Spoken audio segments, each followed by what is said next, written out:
Entropic Economics 3. The Forgotten Seed and the Systemic Shift. Peter Thune Sønderby. Facilitated by Manus AI. If a solar civilization is our thermodynamic horizon, how do we actually get there?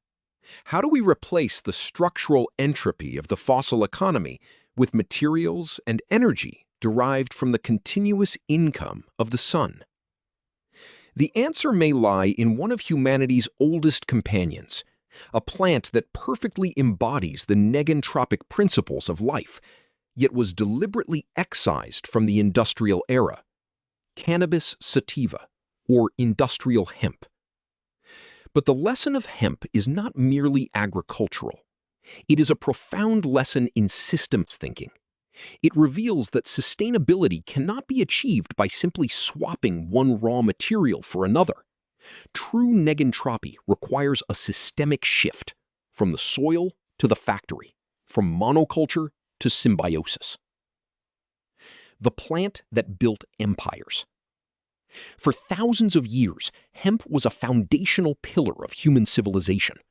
It provided the sails and rigging that drove the age of exploration, the paper upon which history was written, and the textiles that clothed empires.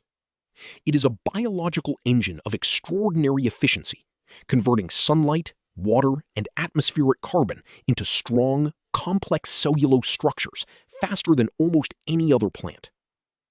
In the early 20th century, visionary industrialists recognized that this ancient crop could power the modern world. In 1941, Henry Ford unveiled an experimental prototype often called the soybean car.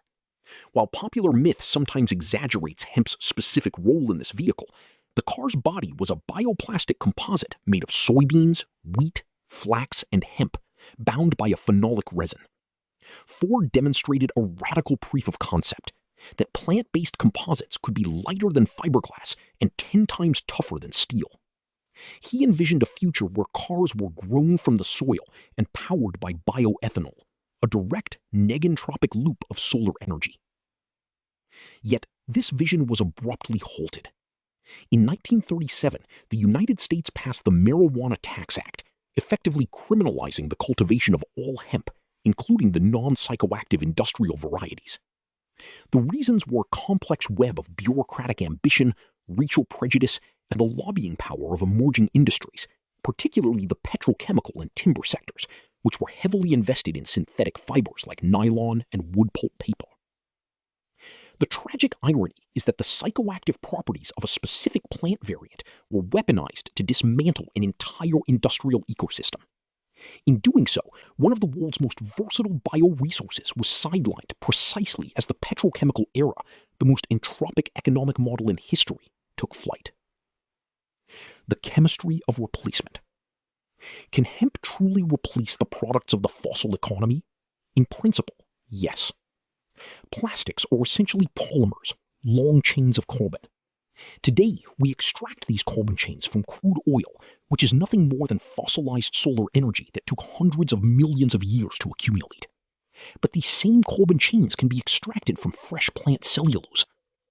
The hemp stalk is composed of 65 to 75% cellulose, making it an ideal raw material for bioplastics. Hemp-reinforced composites are up to 2.5 times stronger and 5 times stiffer than conventional polypropylene.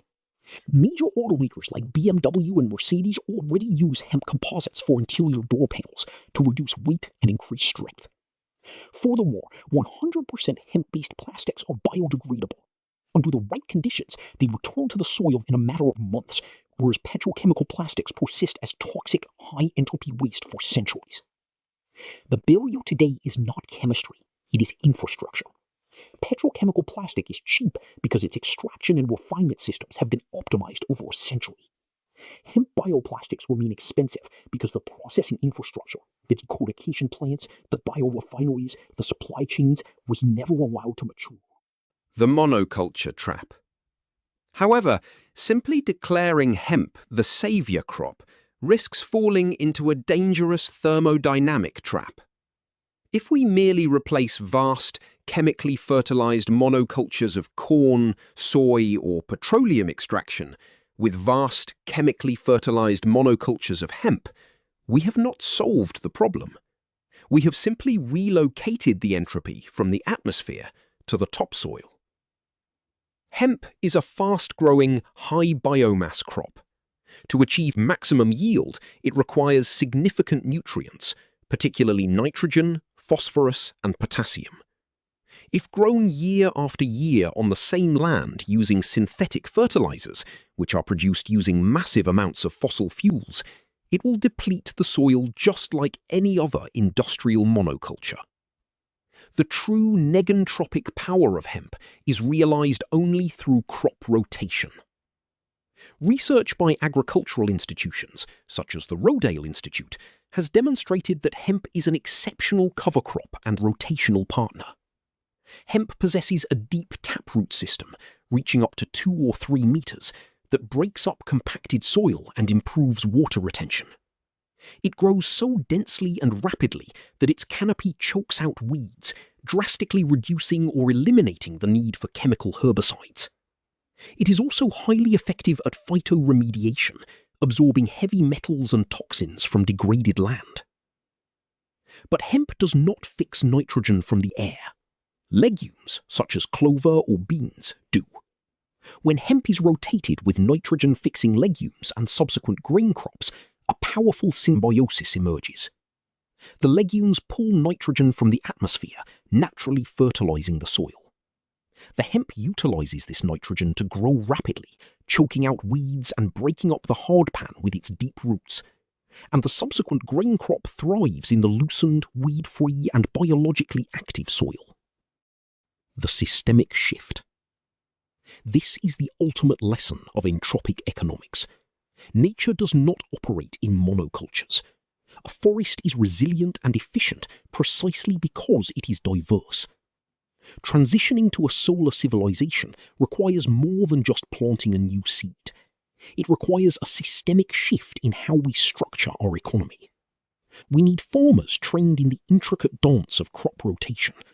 We need regional processing facilities capable of separating hemp into fiber, hurd, and seed. We need industries willing to retool their manufacturing lines for biocomposites. And we need a culture that demands materials grown from the living soil rather than pumped from the dead earth. Hemp is not a magic wand that allows us to continue our current paradigm of infinite linear consumption. But when integrated intelligently into a diverse, cyclical agricultural system, it represents the exact type of technology a solar civilization requires. It allows us to build our homes, our vehicles, and our everyday materials using the continuous, low-entropy energy of the sun, while simultaneously healing the soil it grows in. It is a conscious, negentropic choice, building order not just in our products, but in the ecosystems that sustain us.